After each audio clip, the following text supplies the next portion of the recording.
Welcome to the Pacific Ocean. We did an impromptu trip to the Pacific Ocean. With no real plans in mind, we packed some items for anything we may encounter along the way, and we set off to see the Southern California coast for a quick weekend trip. Smelling the salty, sun-kissed ocean, we lounged from the open hatch in our car in hopes of getting some sun, tasting the sea salt, and maybe even doing some fishing off the pier. However, we did encounter a much bigger problem at Imperial Beach in San Diego. We were not anticipating that much. All in all, we had an amazing time, and it gave us good reason to try our new camping setup full of gear to take on anything we encounter in most situations. Like every adventure, I started by getting the car ready for the car camping and road tripping. In the sub-trunk, I threw lots of water, my spare tire kit, leveling blocks, and a backpack full of fishing gear. I made the rear hatch our little home away from home by filling it with a mattress, pillows, and blankets. My idea of an impromptu road trip is having the ability to pull off pretty much anywhere and having an amazing night's sleep. So I have it ready to go, and that looks nice and cozy.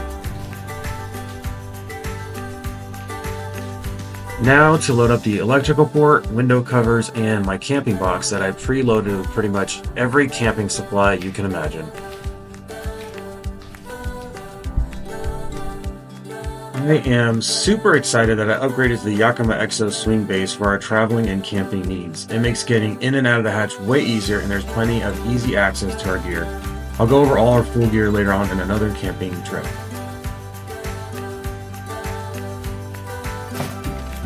Although this trip is only a short weekend getaway, I still threw my cooler dry bag and my new wet cooler into the front to store my drinks and any food that we needed. There is also plenty of room underneath the seats for our personal clothing bags and hygiene products. It makes it nice that you can access your clothes and hygiene products from inside the cab, even after a night's sleep. Now, last but not least, we tuck in our final items, make our final touches, and we lock on the SwingBase, which only takes a moment. Now we're packed and ready to go.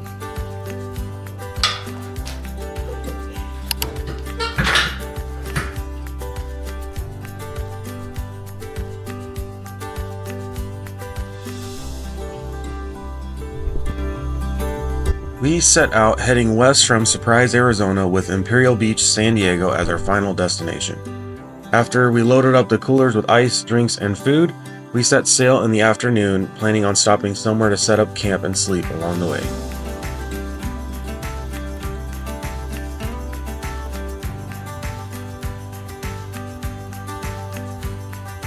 Welcome back.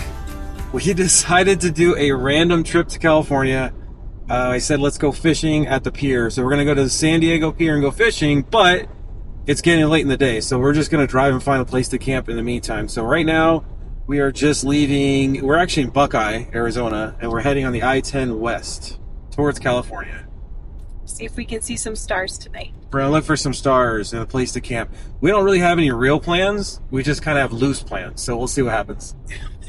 Hopefully we catch a fish tomorrow. All right, so we're running out of time, so we decided to get some sandwiches and some chips and some drinks. So just gonna eat on the fly and some Chipotle cheddar chicken wraps. We got some drinks and some water, and we are on the road.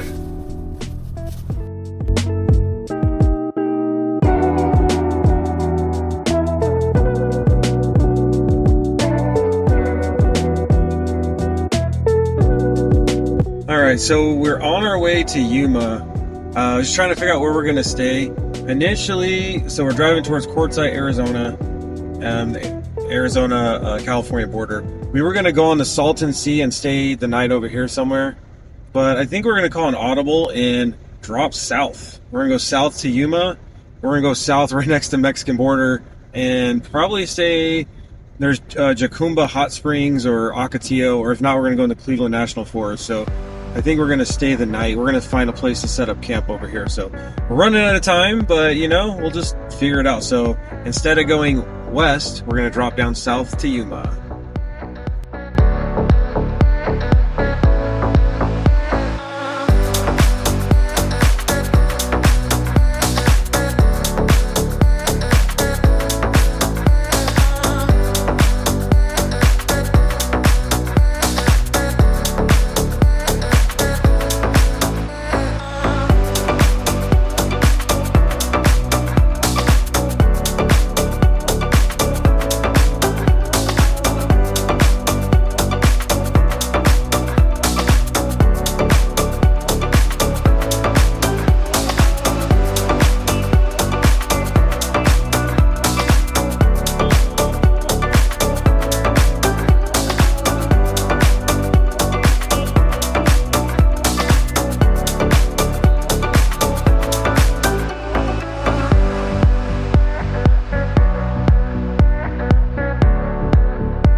right, we made it to Yuma.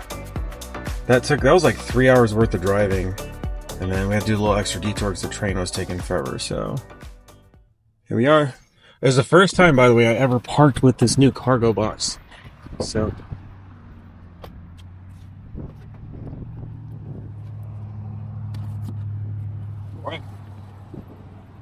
all right, much needed juice, 250 kilowatts. So it's almost 7 o'clock. It's getting late. We might have to set up camp somewhere soon. So we'll see. I wanted to make it. I mean, we're basically borderline to California, but we'll see from here. We might have to set up camp somewhere earlier. It's super windy outside too. It's kind of ridiculously windy out here. So we'll figure out where we're gonna go from here.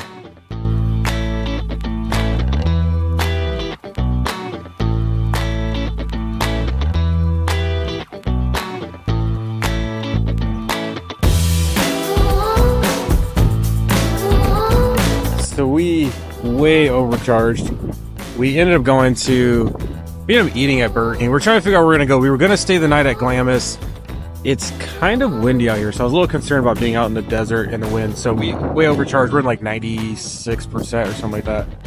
We're just gonna try to go. We're gonna pass Glamis. We're gonna go almost all the way down and probably find a place out in the woods on some BLM land or something. So we're just winging it. So we'll see where it takes us. Unfortunately, it's nighttime. I wish we had more time, more sunlight, but I guess this is how it is when you just kind of take it 1 second at a time, just see what happens.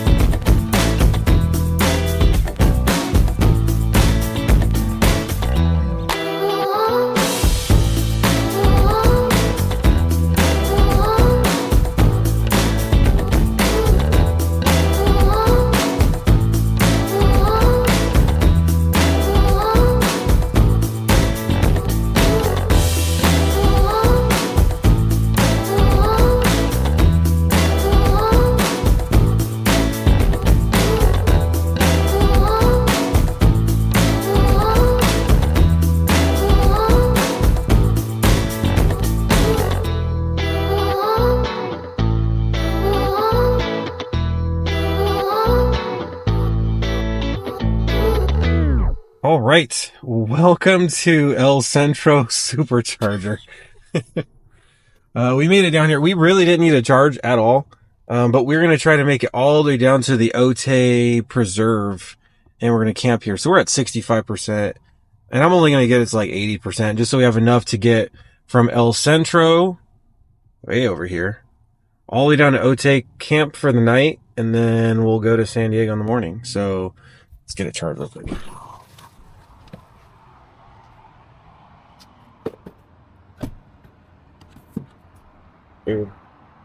And luckily I had one with the pull through, so made it easy.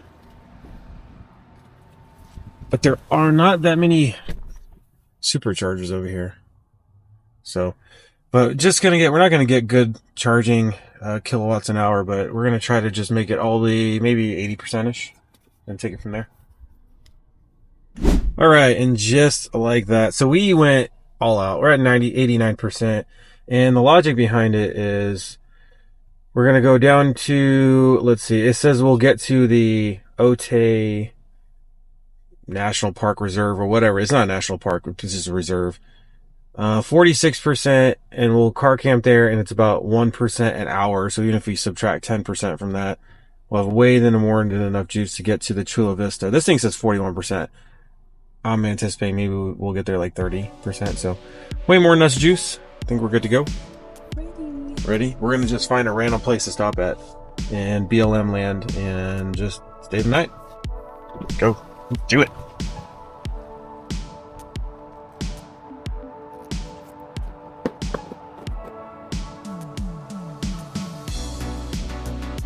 All right, let's see what we find.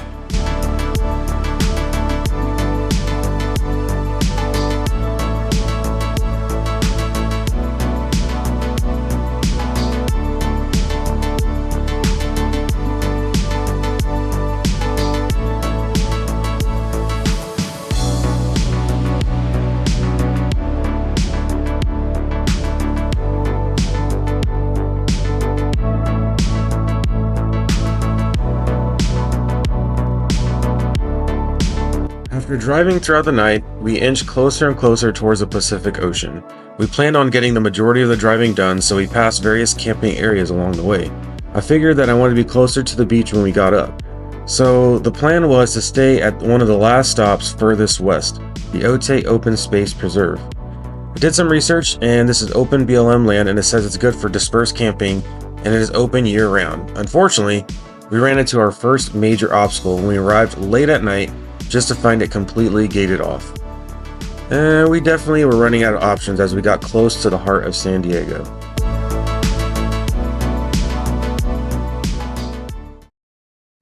All right, welcome to Chula Vista, California. This is where we ended up staying last night. So we had to improvise.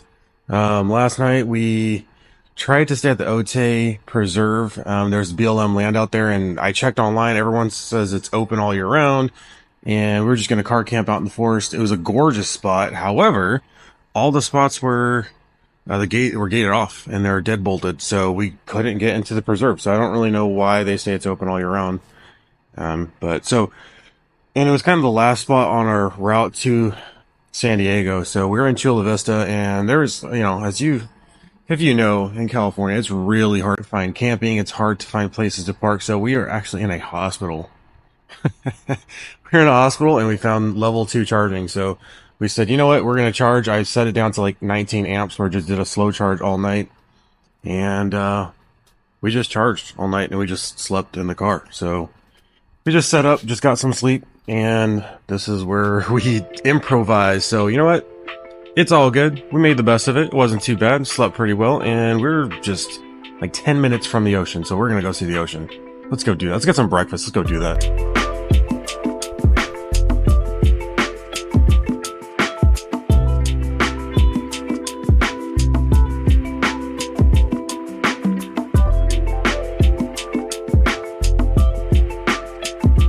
And we made it to San Diego's Imperial Beach. We are at the pier. We made it. So we are. We found a spot at $2 for 8-hour parking, and we're gonna go see the beach. San Diego's Imperial Beach is a residential beach city with a population of around 26,000. It is the southwesternmost city in the United States, and it is near the US-Mexico border. Imperial Beach is known for 3.5 miles of uncrowded, white sands beaches and great surf. It has a large 24-foot wide wooden pier that extends 1,491 feet into the ocean. The pier was built in 1989. The beach is great for fishing, sunbathing, surfing, sandcastle building. There are great views of San Diego, Coronado Island, and Tijuana, Mexico, all from one spot. We planned to do a little bit of everything to include fishing off of the pier, except we encountered another large problem. Signs were posted everywhere warning people to not get into the ocean because of sewage contamination. This was yet another problem I was not expecting. San Diego has been plagued with sewage runoff going into the ocean from the Tijuana River from Mexico. It is said that roughly 40 million gallons of sewage gets dumped into the ocean every day. This can be anything from heavy metals, chemicals, chlorinated pesticides, and also feces. That made me think twice about doing a catch and cook off the pier. As of May 20th, 2024, Mayor Paloma Aguirre said that she was heading up a task force of doctors and researchers to find out the correlation between the sewage and air quality, because the problem seems to be getting worse.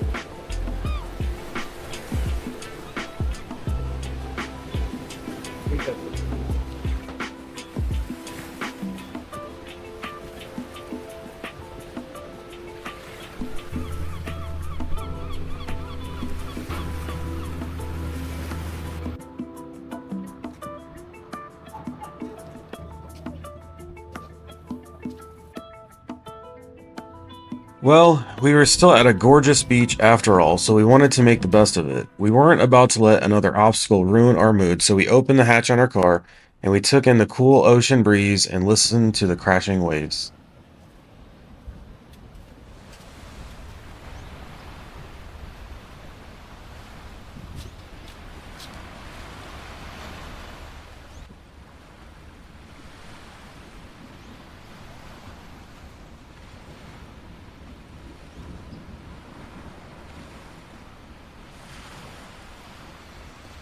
And this is our spot. What do you think? Amazing. Just soaking in the waves.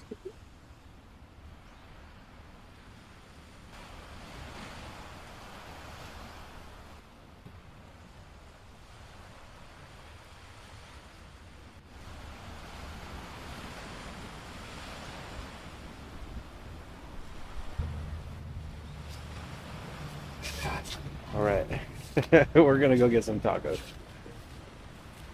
After taking in the ocean air for a bit, there is nothing better than some fish tacos. We went to the Quiero Restaurant and we got a wide array of tacos.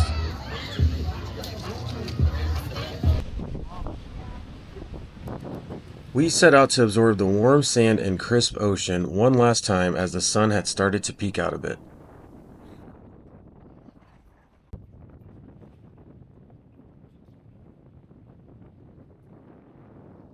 We made it to the beach! We made it! We made it to the beach. So, we were gonna do some fishing, but we didn't end up fishing. I know it's a lot of noise because of these waves. Heyo. So here's the thing. We're at Imperial Beach near San Diego, and Tijuana, Mexico is that way. And we didn't notice until we got here, but I guess there's a bunch of signs saying that the water is contaminated with sewage. And then I remembered that I guess there's hundreds of thousands of gallons of sewage are being dumped from Tijuana, Mexico into the ocean. So there's a couple of people in the water, some people surfing, but nobody's in the water. And there's people fishing. They're not really having any luck. I guess a couple Spanish mackerels. I saw like one on the pier, but I wouldn't want to do a catch and cook and eat it anyway with sewage water. So I didn't even break out the fishing rod. So we just kind of hung out at the beach, saw the water, enjoyed the weather. It's still a beautiful beach and the weather's nice. It's cold, but it's still nice. So didn't do any fishing. She got some seashells. And we're going to just hang out a little bit more and call it a day, head back. We might drive up the coast a little bit and head back, so. Where'd you get there? That's a beautiful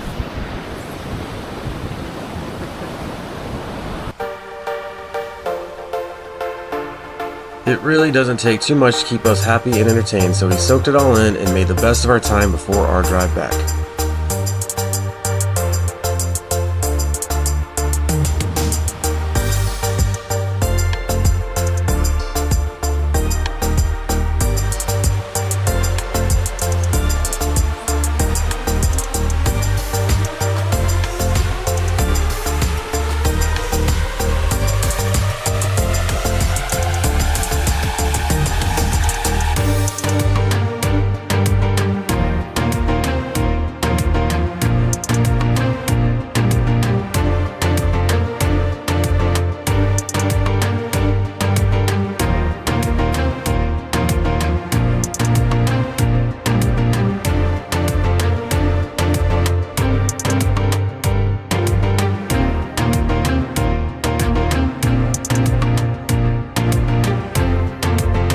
Just south of Imperial Beach, near the US-Mexico border, there is the Tijuana River National Estuarine Research Reserve. It's a beautiful place to sit back and admire what I feel like the Southern California coast would have looked like had it stayed unincorporated. If you look off into the distance just south, you can see the southwesternmost point of the United States mainland.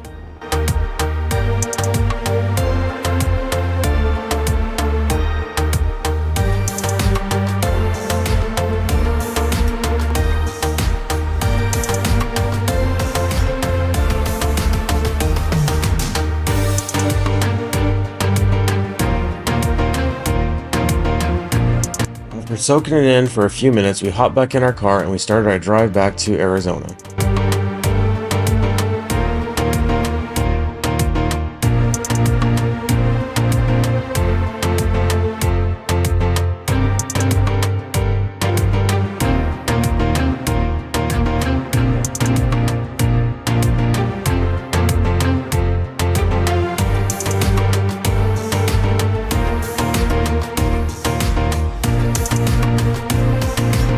Right, We got to experience Imperial Beach. We got to sit back here in the back and watch the ocean and relax and have some food and some tacos. So Hear the waves. hear the waves, experience that a little bit. And we're on our way back. We're going to get some coffee.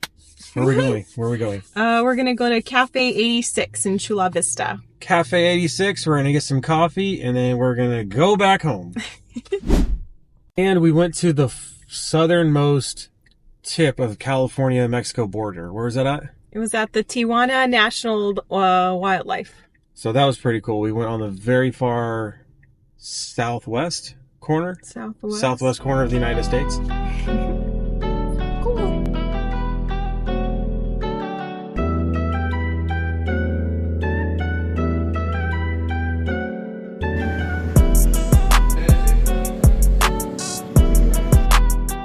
I thought this looked familiar. I guess I've seen that before.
I'm from El Centro, California. So we made it here and unfortunately it's packed. So these are all Virgin 3s. However, they don't have a whole lot of stalls here. I wish they made a couple extra stalls. So we're waiting. The wife is cleaning some of the trash and we're just waiting. Should be pretty quick. It wants us to skip Yuma, but I think we're going to hit Yuma. So as long as I get enough juice to go there. So not a lot of stalls. We'll be there soon. It's a nice 73 degrees outside, but so windy. It's been the story of the whole weekend. This has been super windy. So let's go.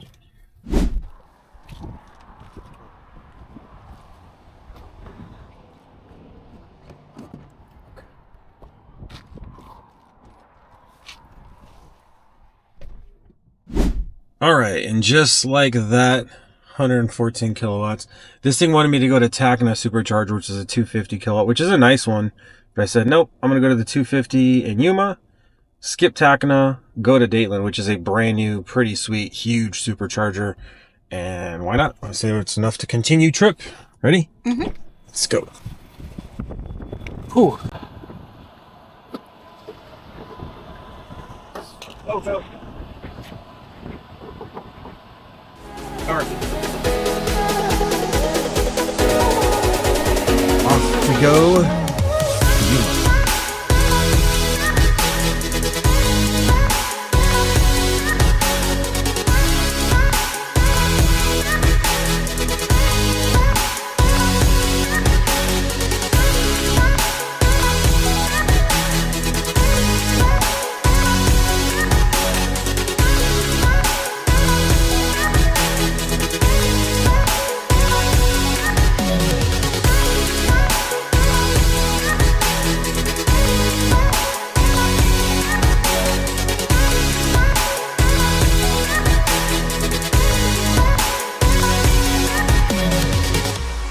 And we made it to Yuma.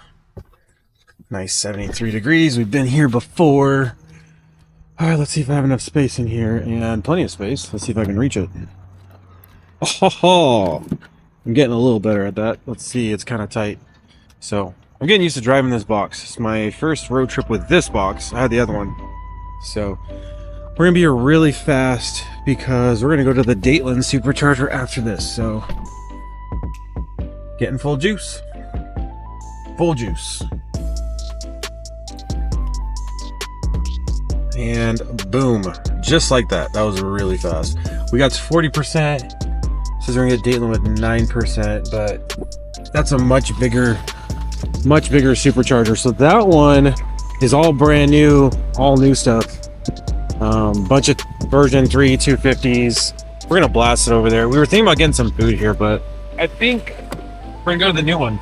Boom, just like that. Just like that. That took just a couple minutes, just long enough for us to go to the bathroom and come back. So let's go to Dateland.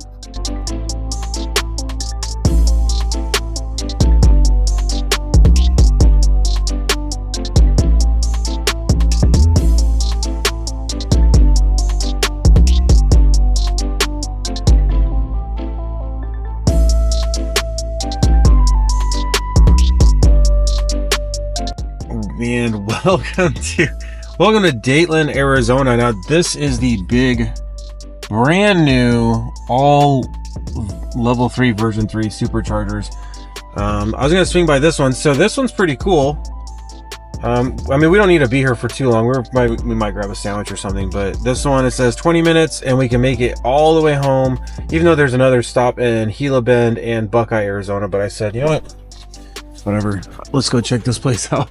So although this is the only pull through, but it's pretty cool because you can easily have a big old trailer here. And I figured since I have the hitch box and there is nobody else here,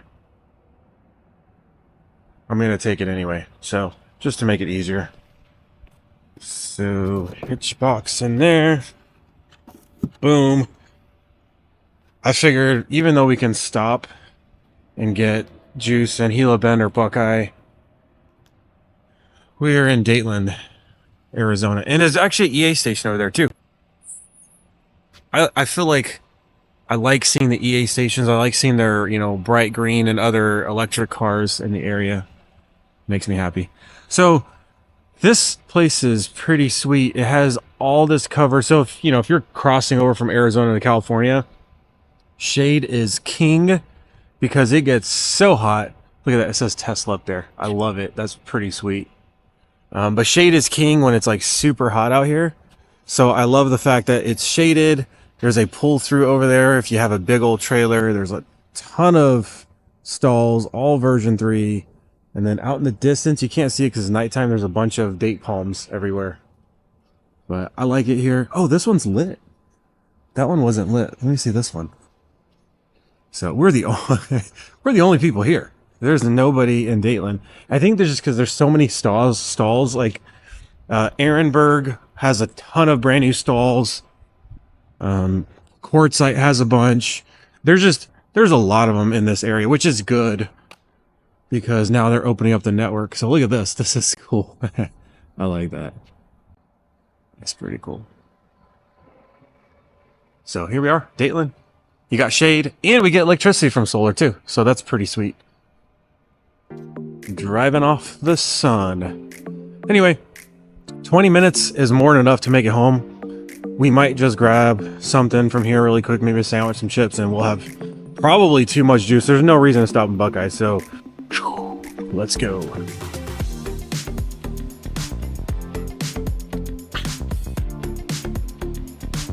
All right, just like that. We went to the gas station, and the wife is apparently obsessed with Mario stuff, so we got all the Mario collection and a little alien for the road. So $40 later. This is how $40 later. Oh, we got some sandwiches too, so I guess we got some food out of it. But and by the way, how do you like our little table? It's nice to have a table when we travel. It's an instant table. All right, let's go.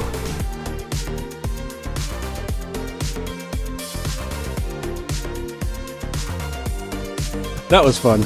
So just like that, we whooped down some sandwiches. Actually, I filled up the drinks, the water, all that stuff. We got way too much juice, courtesy of our little makeshift table back here. And that was a lot of fun, actually. We got to eat really fast, and then now let's go home.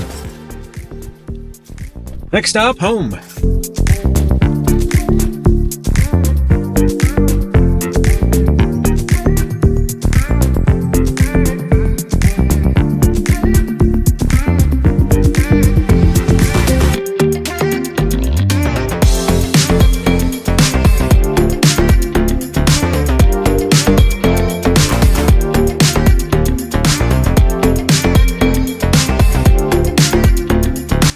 Well, we made it back, so that's gonna wrap up this video. As always, got some stats for you. We drove a total of 770 miles. We averaged 323 watt hours a mile, and we consumed 249 kilowatt hours total. For the entire trip, we spent a whopping $84.95 for all electricity, and that also includes the level 2 charging at the hospital that we stayed the night at. So we had a great time. Unfortunately, we had some failures this trip, so we didn't get to use the camping gear. We just brought it with us, and we didn't get to go fishing as well. So had a good time, but we're gonna have to start using some of those in some other videos. So if you want to see some of that, we're gonna make some more. We're gonna be able to use our camping gear and hopefully do a little fishing in the meantime. But as always, thanks for joining us, and stay blessed.